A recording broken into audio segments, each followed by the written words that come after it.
મને કે અમે ભારતમાં આવ્યા અને ભારતમાં એરપોર્ટ જે બંધાવવાના હતા એમના ઓફિસરને મળ્યા અને કહ્યું, ભાઈ આ એરપોર્ટ અમે બાંધી આપ્યું, ડિઝાઇન કરી આપીએ વગર પૈસે, મારો દેશ છે. એ બધું ખરું, પણ એમાં મને શું મળવાનું? અમારે તો પૈસા વાળો માણસ જોઈએ, એ લે ને જીવો ને જીવવા દો નહીં, ખાઓ ને ખાવા દો. સૂત્ર બદલાઈ ગયું, જીવો અને જીવવા દો. એ સૂત્ર બહુ હવે અત્યારે બહુ સફળ ના હોય. ખાઓ ને ખાવા દો, તમે ખાઓ અને અમને ખાવા દો. ના કે ના પડે. બહુ દુઃખ થયું. એ બેન મને વાત કરે કે મારે ચાઇના જવાનું થયું. ચાઇનામાં ફર્યા, હું ફરી આવ્યો, પણ જ્યાં જુઓ ત્યાં અમારા સાથે લોકો હતા એ એક જ વાત કરે કે કોઈને નરક જોવું હોય તો ભારતમાં જાઓ. મને એટલું દુઃખ થાય કે ખરેખર મારો દેશ આવો છે. અને હું ફરીને આવીને મેં જોયું બિલકુલ સાચું. ચાઇના જે આપણા કરતા પાછળ હતું, એના રેલવે સ્ટેશનો જુઓ તો ગ્રેનાઇટ પથ્થરથી આમ આપણું ચેડો દેખાય, ચાક થતા, ચારે તરફ ચોખ્ખાઈ, સ્વચ્છતા, બધું જ આપણને નવું લાગે. અને હવે તમે બોરીવલીની બહાર નીકળો કે દાદરની બહાર નીકળો કે તમને એમ થાય કે ક્યાં આવી ગયા. કે જો નરક જોવું હોય તો ભારતમાં. તો મને 6 મહિના સુધી હું ડિપ્રેશનમાં રહી, ખાવું ના ભાવે, પીવું ના ભાવે. આ ઘણા લોકો આવા છે, એમને એમ જ લાગે. પણ એમની દવા અમારા પાસે છે. એમને અમે એક જ સમજીએ કે અરે અહીં તો દેવો જન્મવા માટે ભગવાનને પ્રાર્થના કરે છે, ભારતમાં જન્મ આપો. બાકી કોઈ જગ્યાએ દેવો જન્મતા નથી. અહીં તો ભગવાન પોતે પણ કહે છે કે હવે મારે ભારતમાં અવતાર, બીજે કોઈ અવતાર લીધો, બીજા કોઈ દેશમાં અવતાર લીધો, ભારતમાં જ કેમ લીધો? પવિત્ર ભૂમિ છે. એટલે વળી પાછું એનું ડિપ્રેશન મટી જાય. નહીં તો એનું ડિપ્રેશન મટે કેવી રીતે? એને એક જ વાત એના અંદર કોટીને ભરવાની. જ્યાં તો કલ્ચર છે જ નહીં, સંસ્કૃતિ છે જ નહીં, અધ્યાત્મ છે જ નહીં. બધું અધ્યાત્મ તો અહીંયા છે.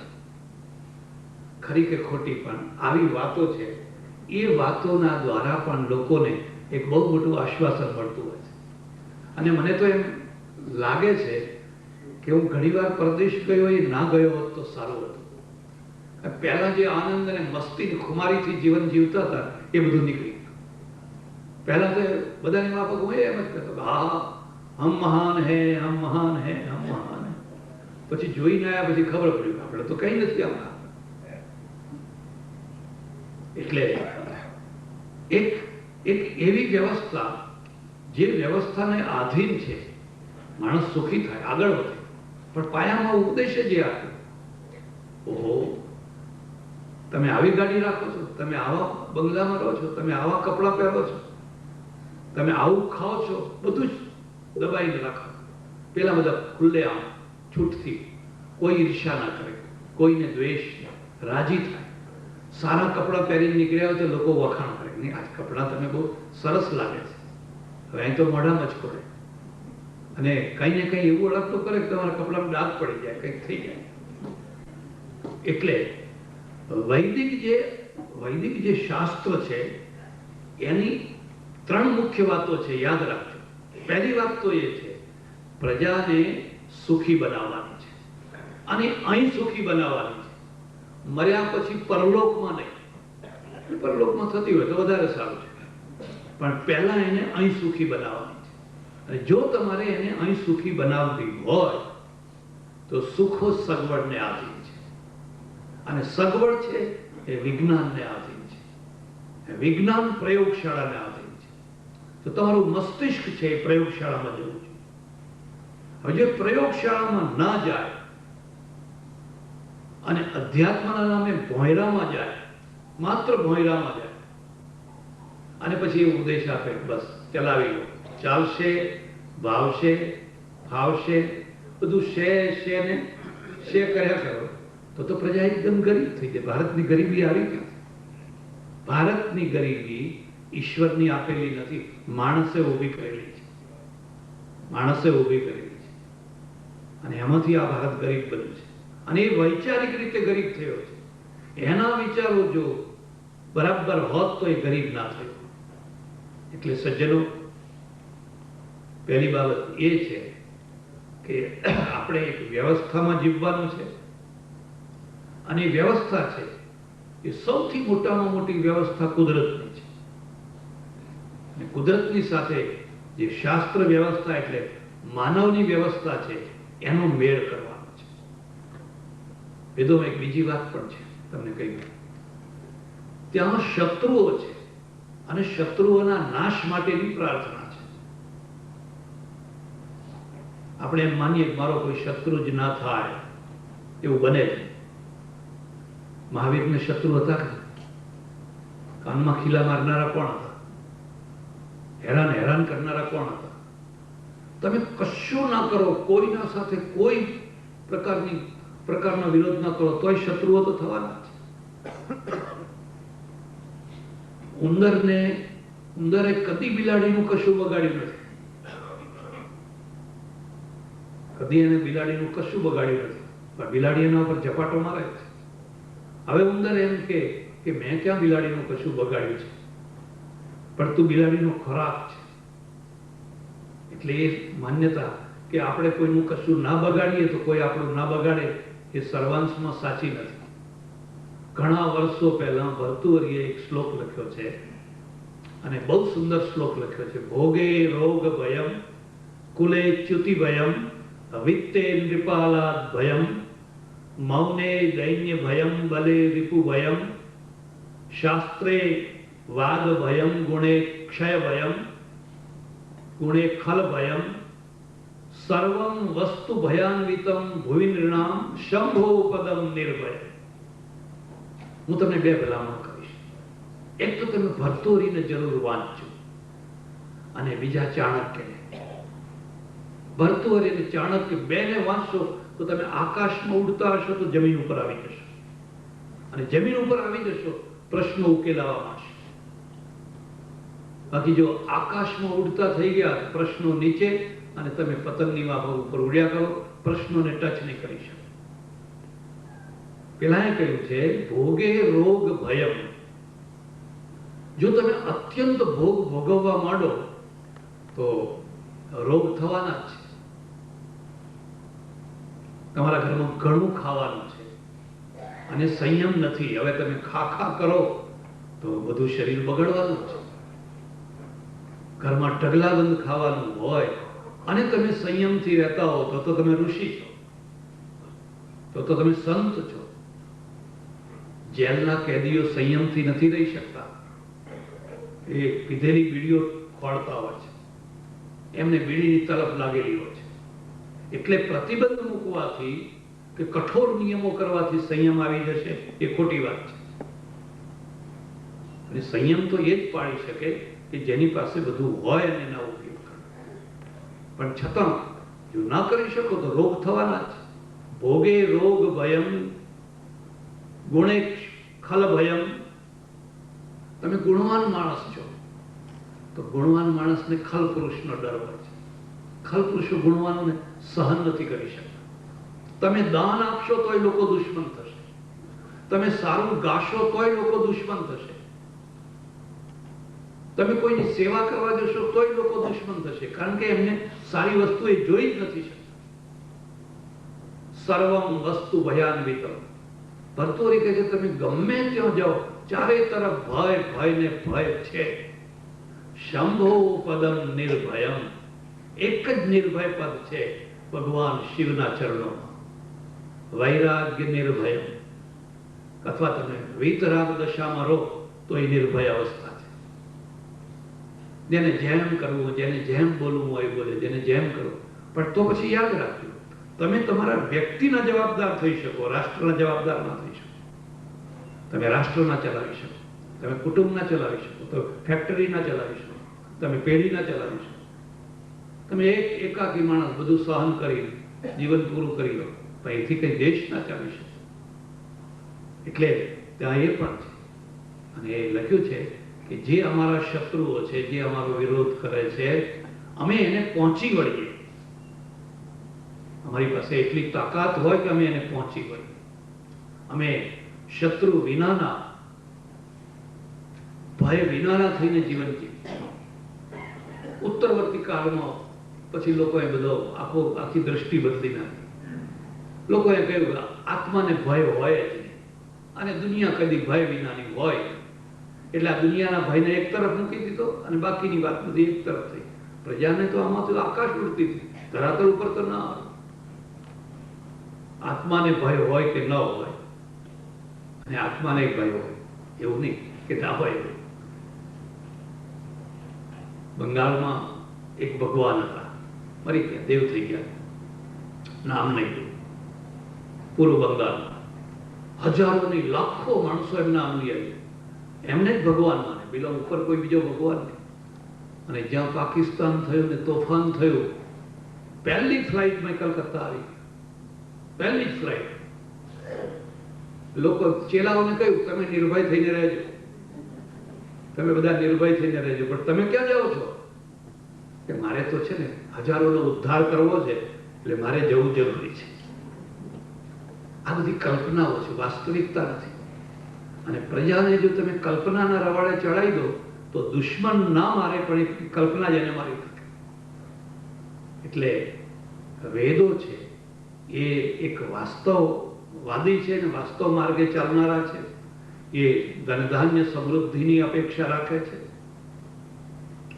સશક્ત બળવાન થવાની ઈચ્છા રાખે છે, શત્રુઓ સામે લડાવવાની પણ પ્રબળતા રાખે છે, અને સાથે સાથે એક ભૂમિકા આપે છે. તમે એક એવી ભૂમિકાએ પહોંચો જ્યાં તમે રાજા હો તો જનક થઈ શકો, શેઠ હો તો જગડુશા થઈ શકો, ભામાશા થઈ શકો. એક કલ્પના કરો તમે, એક તરફ ભામાશા છે કે જગડુશા છે, અને એક તરફ મારા જેવો રોજ જુદા જુદા ઘરે જમનારો સાધુ છે. તમે બેમાં કોને મહત્વ આપો છો? આજે આના ઘેર જમું છું, કાલ પેલાને ઘેર જમું છું, કાલ પેલાને ઘેર જમું છું. પોસ્ટકાર્ડ જોતું હોય તો કોઈક મને પોસ્ટકાર્ડ લાવી આપજો, સ્લીપર જોતા હોય તો કોઈક મને સ્લીપર લાવી આપજો. અને એક પેલો માણસ છે જે હજારો લાખોનો ઉદ્ધાર કરે છે, રાષ્ટ્રને મદદ કરે છે. આ બેમાંથી કોને મહત્વ આપવું છે? વેદ પેલાને મહત્વ આપે છે, શાસ્ત્ર ખરું પણ એ પેલાને મહત્વ આપે છે.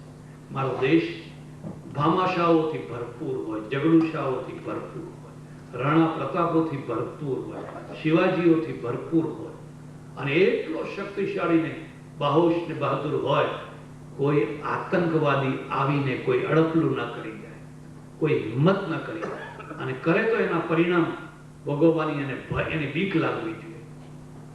બોડી બામણીનું ખેતર છે, લૂંટાય એટલું લૂંટો, અહીંયા છીંડું પાડો, અહીંયા છીંડું પાડો, અહીંયા છીંડું પાડો. કોઈ બહુ તો ધમકીઓ આપશે ને પછી ધમકીઓ કંઈ પરિણામ તો લાવતી નથી. હવે તો ધમકીઓ નથી આપતા, પહેલા ધમકીઓ આપતા, પણ હવે તો ધમકીઓ આપવાની એ બંધ થઈ ગઈ છે. જાણે છે કે ધમકીને કોઈ આપણે અસર તો કરી શકતા નથી.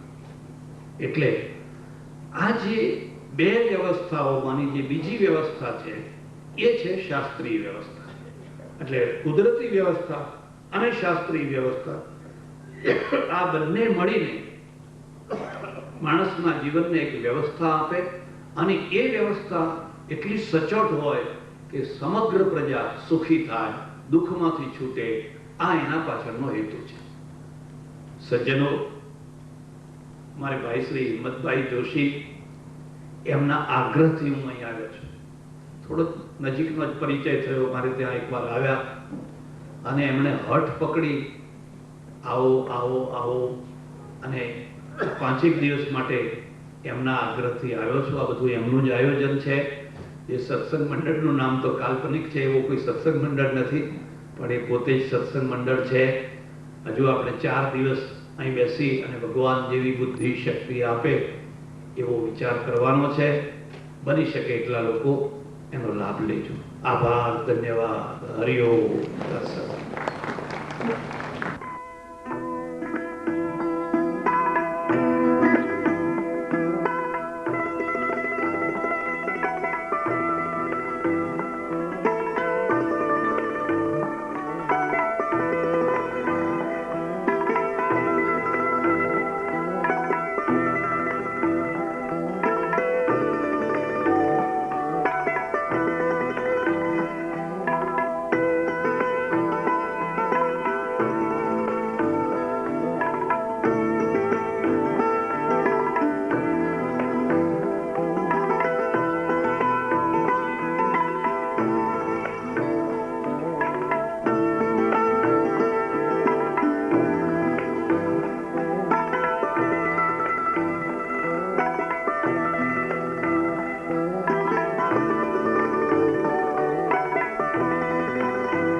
प्रतिभाशाળી કલાકાર અમારા ફેમિલી મેમ્બર જેવા પાર્થિવ ગોવિંદના ભજનથી શરૂ કરશે.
સજ્જનો અને બેનો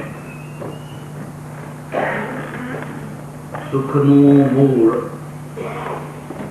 વ્યવસ્થામાં છે અને દુઃખનું મૂળ અવ્યવસ્થામાં છે. એની ચર્ચા કાલે આપણે કંઈક થોડી કરી. આ વ્યવસ્થા અથવા આ અવ્યવસ્થા વ્યક્તિના જીવનમાં અને સમાજમાં 3 રીતે આવતી હોય છે.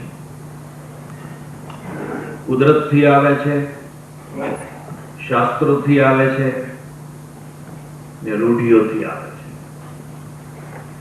કુદરતની સૌથી વધારે વિશેષતા છે માણસ માત્ર અને જીવ માત્ર આ બધાની પ્રવૃત્તિમાં કુદરતી 3 વસ્તુઓ ખાસ મૂકે છે. પહેલામાં પહેલી વસ્તુ તો છે આવેગો, બીજી વસ્તુ છે લાગણીઓ, અને ત્રીજી વસ્તુ માત્ર માણસોમાં, પશુઓમાં નહીં, માણસ સિવાય બીજી કોઈ જીવ સૃષ્ટિમાં નહીં. ત્રીજી વસ્તુ છે મહત્વાકાંક્ષા. કોઈ પશુ પક્ષીઓને કોઈ પ્રકારની મહત્વાકાંક્ષા નથી હોતી. એનું જગત બહુ નાનું છે. એમ કહીએ માત્ર પેટ સુધી અને વાસના સુધી છે તો એ બરાબર છે. એના પેટની વ્યવસ્થા અને એની વાસનાની વ્યવસ્થા જો પૂરી થતી હોય તો એનાથી આગળ એનું કોઈ જગત નથી. પણ માણસનું જગત તો ઘણું મોટું છે, અને ઘણું મોટું હોવાના કારણે માણસની પ્રવૃત્તિઓ પણ ઘણી મોટી છે. એની વાત પછી કરો. પહેલામાં પહેલી જે કુદરતી વ્યવસ્થા છે એને આપણા અંદર આવેગો મૂક્યા છે. એક વેગ હોય ને એક આવેગ હોય.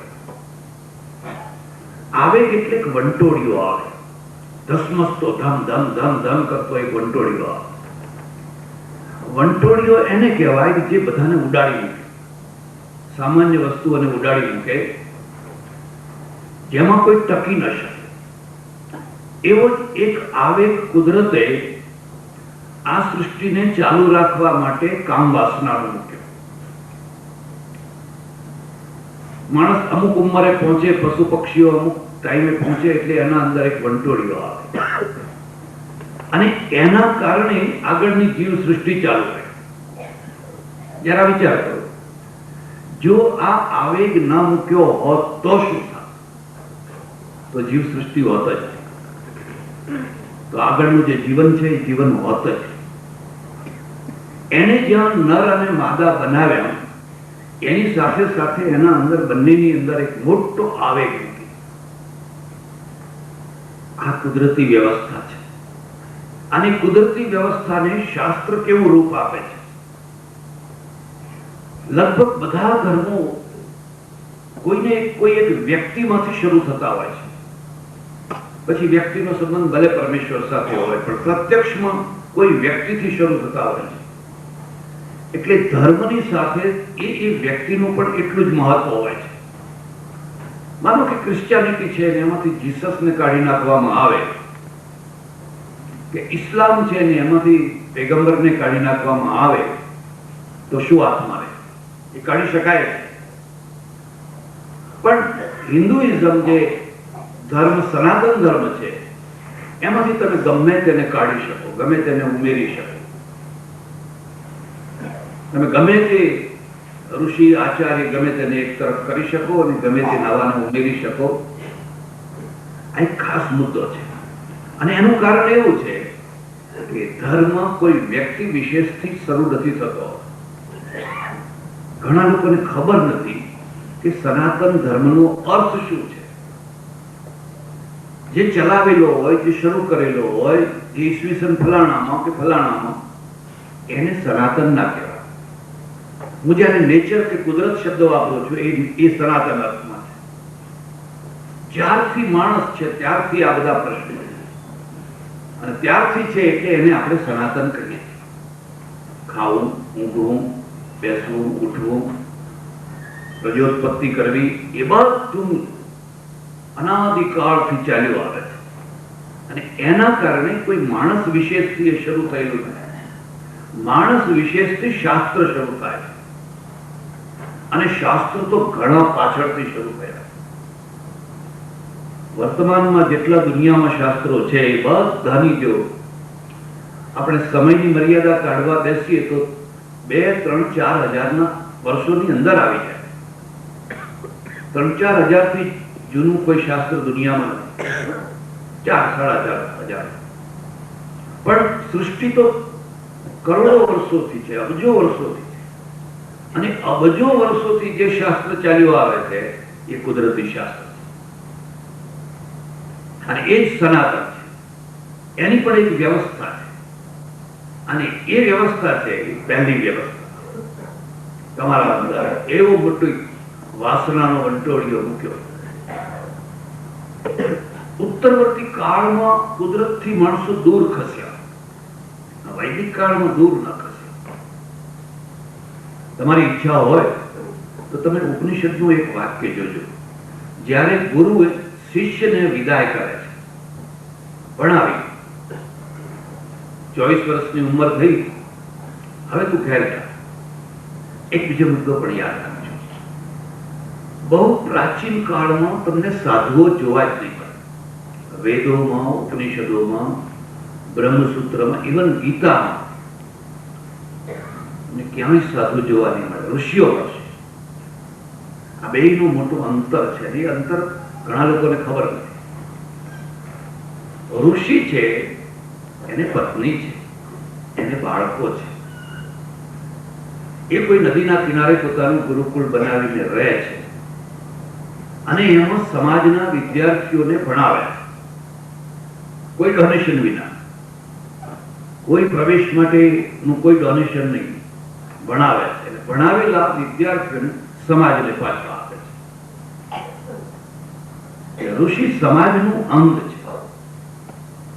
એમાં જયારે વિદ્યાર્થીને પાછા મોકલે છે ત્યારે બધા ઘણા ઉપદેશો આપ્યા છે. બધા તો હું તમને નહીં સંભળાવું, પણ એમાંનો એક ઉપદેશ છે પ્રજાતંતુમાં વ્યવચ્છેદસી. પ્રજાના તંતુને તું તોડીશ નહીં. જે પરંપરાથી પ્રજાનો તાંતણો ચાલ્યો આવે છે એ તાંતણાને તું ચાલુ રાખ. એટલે આ આપણી પ્રાચીન વ્યવસ્થા છે. પછી ઉત્તરવર્તી કાળમાં સંસાર માયા છે, સંસારમાં પડવું એ અજ્ઞાન છે, દુઃખનું મૂળ છે, જંજાળ છે. આ ઉત્તરવર્તી કાળમાં શરૂ થયું. એ કાળમાં તમે જુઓ, અને સ્ત્રીને અર્ધાંગિની માની છે. તમે જોશો કોઈ ઋષિએ પત્નીનો ત્યાગ નથી કર્યો. બુદ્ધે ત્યાગ કર્યો, મહાવીરે ત્યાગ કર્યો, બીજા ઘણાએ ત્યાગ કર્યો, પણ કોઈ ઋષિએ પત્નીનો ત્યાગ નથી કર્યો. એક જ ઋષિ છે જેણે પત્નીનો ત્યાગ કર્યો પત્નીની ભૂલથી. એનું નામ છે ગૌતમ. અહલ્યાનો ત્યાગ કર્યો. તમે આખી કથા જાણો છો, મારે કથા નથી કરી. અને એ અહલ્યા વર્ષો સુધી શિલા થઈને પડી. શિલા એટલે પથ્થર નહીં. એક બહુ ઉચ્ચ કોટીનું જીવન હોય અને પછી એકદમ ફેંકાઈ જાય, તિરસ્કૃત થઈ જાય, એનું નામ જ શિલા. આ મુદ્દાને યાદ રાખજો.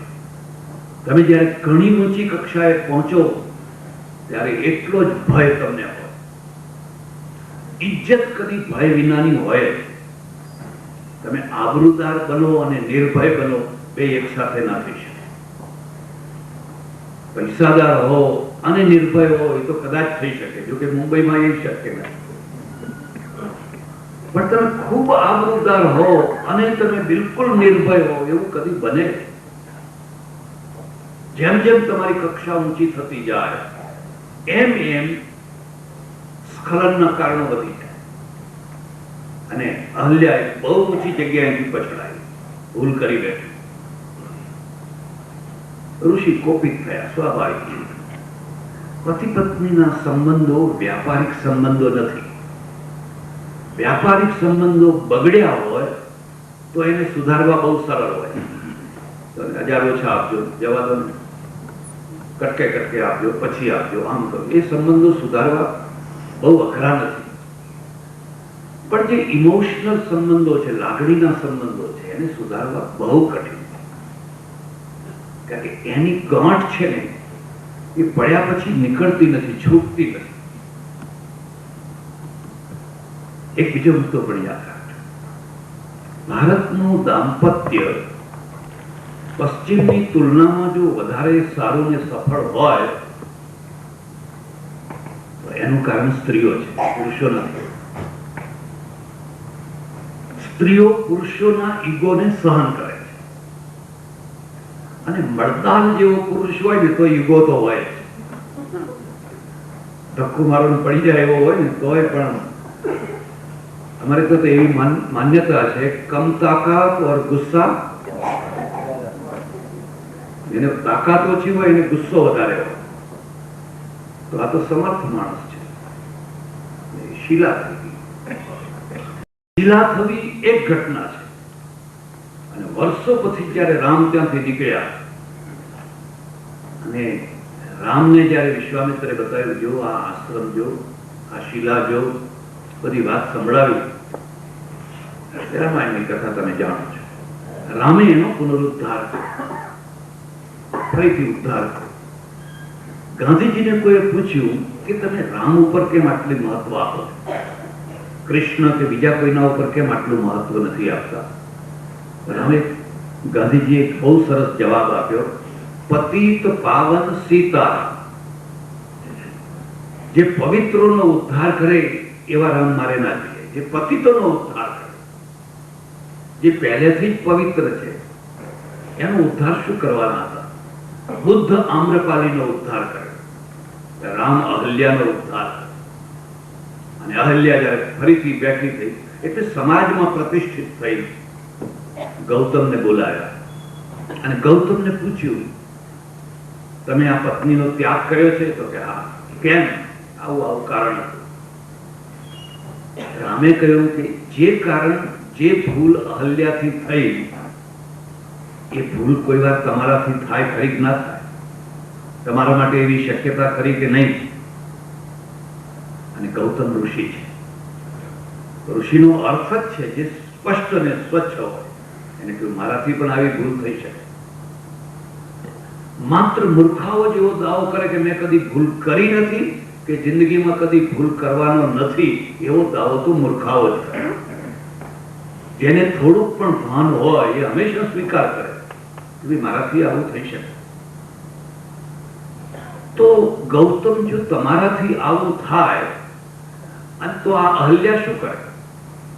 અહલ્યા તમારો ત્યાગ કરે, ઘરમાંથી કાઢી મૂકે. અને ગૌતમ વિચારમાં પડી ગયા. ભારતની સ્ત્રી છે, પત્ની છે, એનો એક બીજી વિશેષતા કહું છું. જો તમે એને ખૂબ અનુકૂળ થઈને રહો તો એ અડધો પ્રેમ કરે, પણ જો તમે કઈ ખોટા માર્ગે ચડી જાઓ તો એ ડબલ પ્રેમ કરે. એટલે ચડતા નહીં કોઈ. કારણ કે એને એક જ છે, મારા પતિને હું કેમ પાછો વાળું, એને કેમ પાછો વાળું.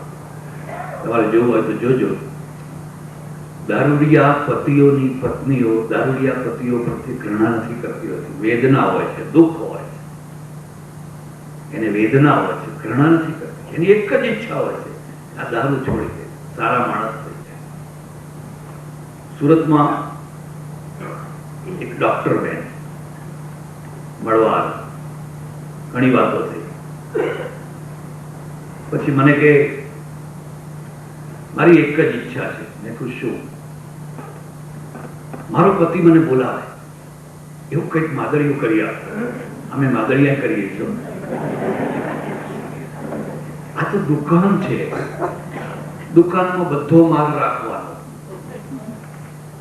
અને એમાં આ માલ વધારે ખપે છે. તમે ખાલી પ્રવચનો કરો તો કોઈ પૈસો ના આપે, વખાણ કરે કે હા પ્રવચન સારું હતું, પણ માદળિયા કરો તો હાજે ઢગલો થઈ જાય. જ્યોતિષ જુઓ, કોઈની કુંડળી કાઢો, કોઈનું કઈ કરો, જેટલું તમને નડતર મુકતા આવડે એટલું જ તમને વળતર મળે. જો તમને નડતર મુકતા ના આવડે તો વળતર આવે જ નહીં. મેં કહ્યું તમે કેમ જુદા કેમ રહો છો, જુદા કેમ રહો છો? મને કે મને મારે છે, મારા ઉપર હાથ ઉપાડે છે, દારૂ પીવે છે. મરવા દો ને, ત્યારે દારૂ પીતો હોય ને મારતો હોય, હવે એના ઘરમાં જઈને શું કરવું છે? પણ કે ના તોય આમ તો સારો છે. હવે શું કરવું? આમ તો સારો છે એમ. પત્ની ત્યાગ નથી કરતી, સહન કરે છે. અને એટલે પુરુષો લીલા લહેર કરે છે. જે દિવસે પશ્ચિમ અહીં આવશે ને તે દિવસે ખબર પડશે. અત્યારે તો લીલા લહેર છે. એટલે ગૌતમ, અહલ્યાનો તમે ત્યાગ કર્યો, પણ અહલ્યા કદી આવી ભૂલ કરી હોત તમે તોય તમારો ત્યાગ ના કર્યો. ગૌતમ કે વાત તો સાચી છે, તો હવે હું શું કરું? બીજું કઈ નહીં, લઈ જાઓ, હવે સાથે રહો, નવું જીવન શરૂ કરો, પુનર્જીવન શરૂ કરો. ભૂલો સુધારવી એનું નામ જ સાધના છે.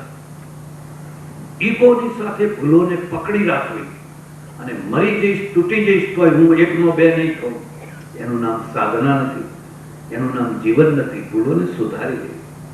અને જે પહેલી સુધારે એ મહાપુરુષ છે. માં મહાન છે. માં એટલા માટે મહાન છે કે છોકરું રિસાય તો માં શરૂઆત કરે છે મનાવવાની, છોકરું શરૂઆત નથી કરતું. માને મનાવવાની શરૂઆત છોકરું નથી કરતું, માં શરૂઆત કરે.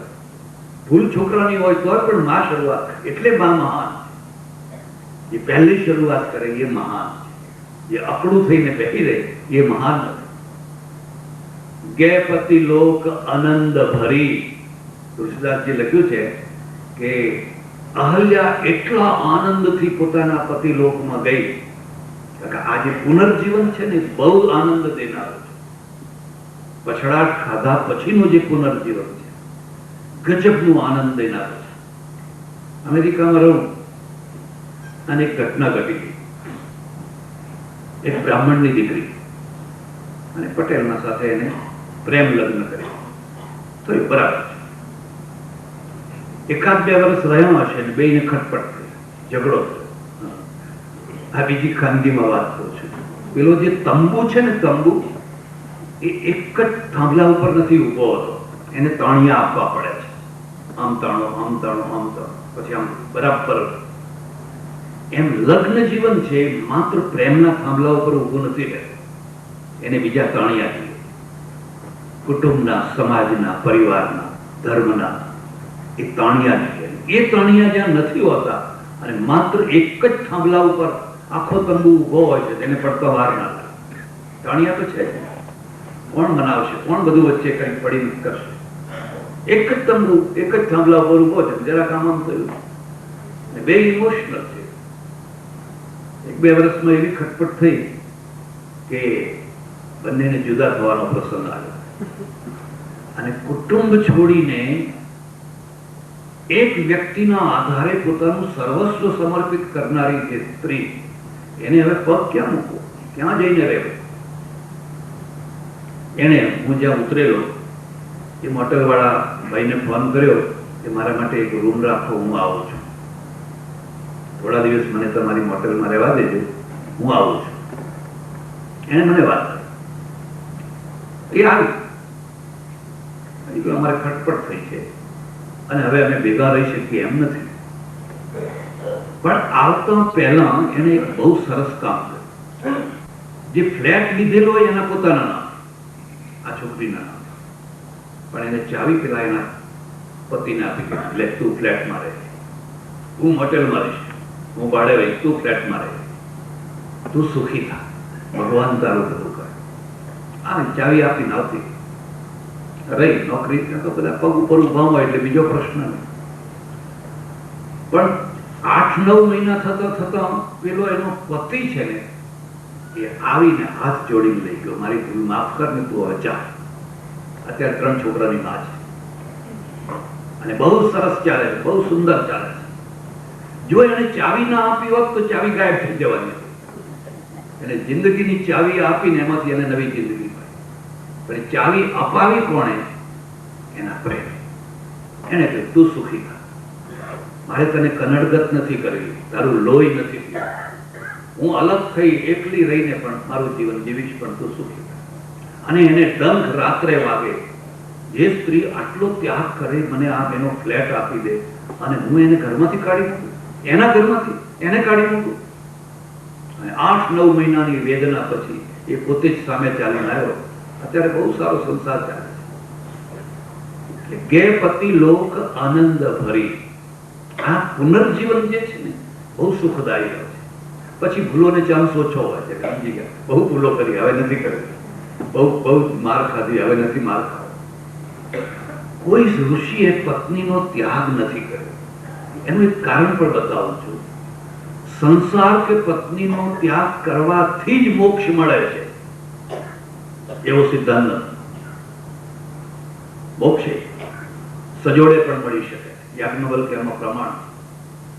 યાજ્ઞવલ્ક્ય જયારે પરિવૃત્યાકરણ કરવા માટે નીકળ્યા, પત્નીને સાથે લઈ નીકળ્યા, મૈત્રેયની સાથે લઈ નીકળ્યા, અને બંને સાથે આખી જિંદગી પછી અધ્યાત્મ વિદ્યા તરફ વળ્યા. એટલે આ બંનેનો એક ખાસ ફરક યાદ રાખજો. પેલા કહે પ્રજાતંતુમાં વ્યવચ્છેદથી, પ્રજાના તાંતણાને તું તોડીશ નહીં, પ્રજાનો તંતુ તું ચાલુ રાખ. આ એક યજ્ઞ છે. જેમ પેલો યજ્ઞ છે એમ આ પણ એક યજ્ઞ છે. સંસારને રામ આપીને દેવ મરી જવું, કોઈ મહાપુરુષ કે કોઈ સામાન્ય માણસ આપીને પોતાનું વિસર્જન કરવું, એ પણ એક યજ્ઞ છે. સંસારને મજૂરની જરૂર છે, કારીગરની જરૂર છે.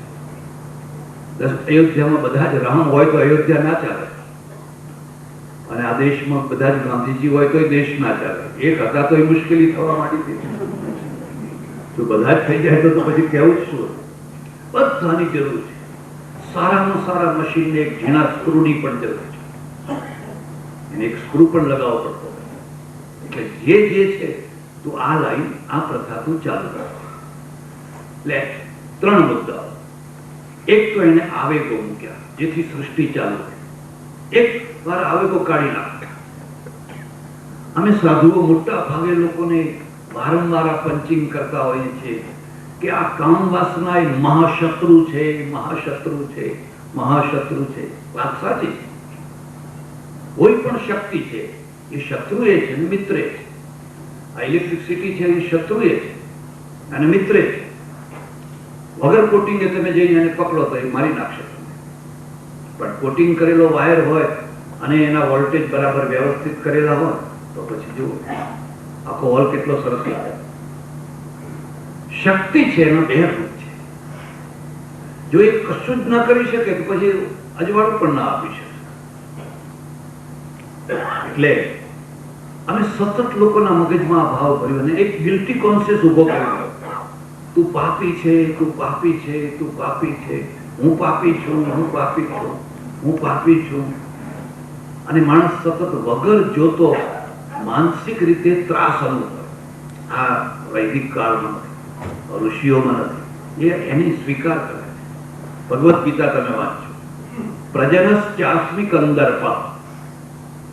જ્યારે વિભૂતિઓ ગણાવવા બેઠા, બધી વિભૂતિઓ ગણાવતા ગણાવતા ગણાવતા કહ્યું, અર્જુન જે આ પ્રજનન શક્તિ છે ને એ મારી વિભૂતિ છે. પ્રજનશ્ચાસ્મિ કંદર્પ. એ કંદર્પ જે પ્રજનન શક્તિ એ મારી વિભૂતિ છે. એને તું સામાન્ય ના સમજીશ. ધર્મા વિરુદ્ધો ભૂતેષુ કામોસ્મિ ભરતર્ષભ. ધર્મથી અવિરુદ્ધ એવો જે કામ છે એ મારી વિભૂતિ છે. આ ગીતા છે. જો એ પાપ જ હોય, જો એ દોષ જ હોય તો કોઈ પરમેશ્વરની પાસે એવી પ્રાર્થના કેમ નથી કરતો? હે ભગવાન, મને એવું સંતાન આપજો કે જેમાં આવી શક્તિ જ ના હોય. સીધા બહુચરાજી ભેગા કરી દે. કોઈ આવી પ્રાર્થના કરે છે? અને જેમાં આવી શક્તિ નથી હોતી તો દુનિયાનો સૌથી દુઃખીમાં દુઃખી માણસ હોય. દુઃખીમાં દુઃખી માણસ હોય. કોઈ વેંઢળ કદી મહાપુરુષ થયો સાંભળ્યો નથી. એ રોટલા ખાય નથી અરે પછી મહાપુરુષ ના થઈ શકે. આ ઉર્જા છે, મહા ઉર્જા છે.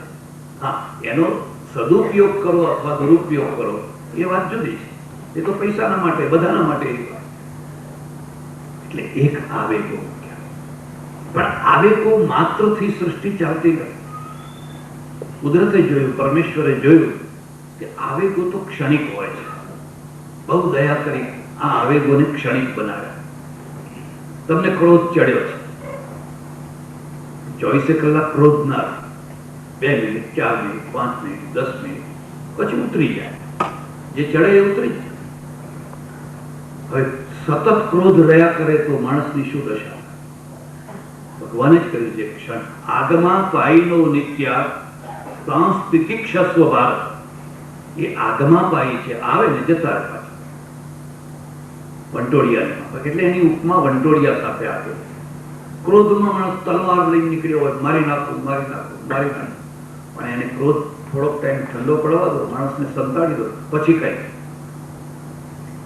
આ બધા આવેગો છે. પણ એક સ્થાયી તત્વ પણ પરમેશ્વરે મૂક્યું, અને સ્થાયી તત્વનું નામ છે લાગણી. લાગણીઓ ક્ષણિક નથી હોતી. એક લાગણી મૂકી છે.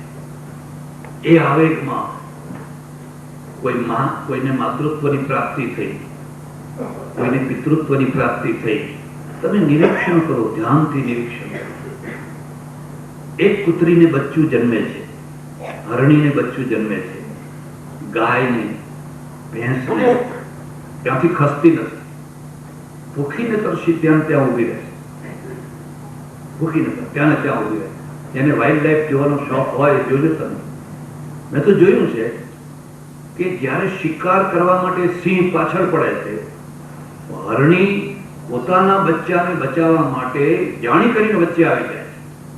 બચ્ચું એટલું દોડી નથી શકે, હરણી વધારે દોડી શકે. હમણાં સિંહની ઝપટમાં આવી જશે એટલે વચ્ચે આડી આવે, જાણી કરે એને બચાવવા માટે. કેમ? કોણે એને ઉપદેશ આપ્યો? કાલે એક બહેને બહુ સરસ પ્રશ્ન પૂછેલો કે આ છોકરાનો ઉછેર કેવી રીતે કરવો. મારું એમ કહેવું છે કે છોકરાના ઉછેરથી વધારે અઘરો કોઈ યોગ નથી. આનાથી અઘરો બીજો કોઈ યોગ નથી. ભોંયરાનો યોગ તો બહુ સરળ છે. અંદર બેઠા ને આંખ બંધ કરી ભલે જેમ થવું હોય એમ થાય. પણ એક છોકરું સવારથી હાં સુધી એને સાચવવું, એનાથી બીજો કોઈ અઘરો યોગ નથી.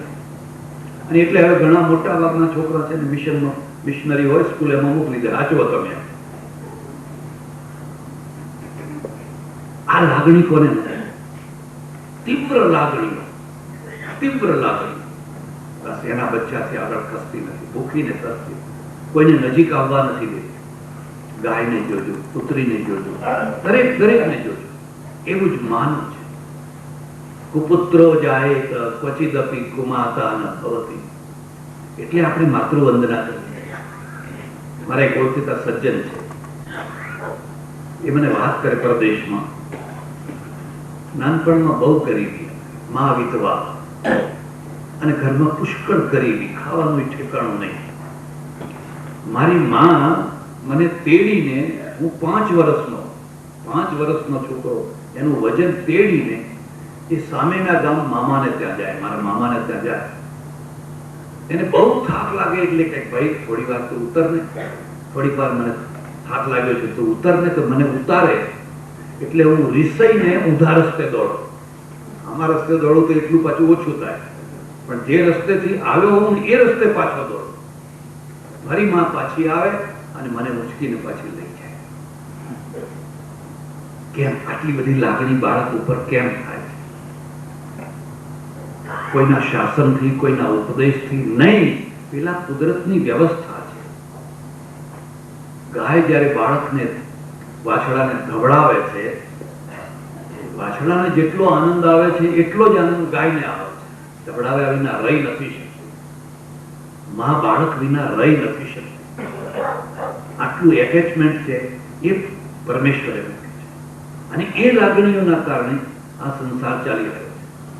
તમે લાગણી શૂન્ય થઈ જાઓ, લાગણીહીન થઈ જાઓ તો જીવન ક્યાં જઈને ઉભું રહે?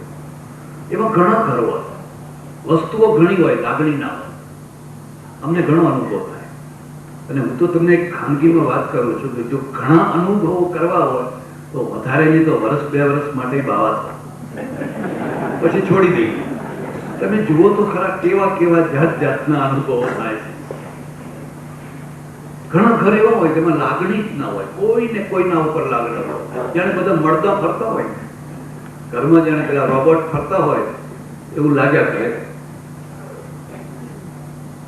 જમવાના ટેબલ ઉપર એક બેઠું હોય બીજું ઉઠીને જતું રહે, પેલું ઉઠીને જાય ત્યારે પછી બીજું આવે. લાગણીનું નામ જીવન છે અને એને ભગવદ્ ગીતામાં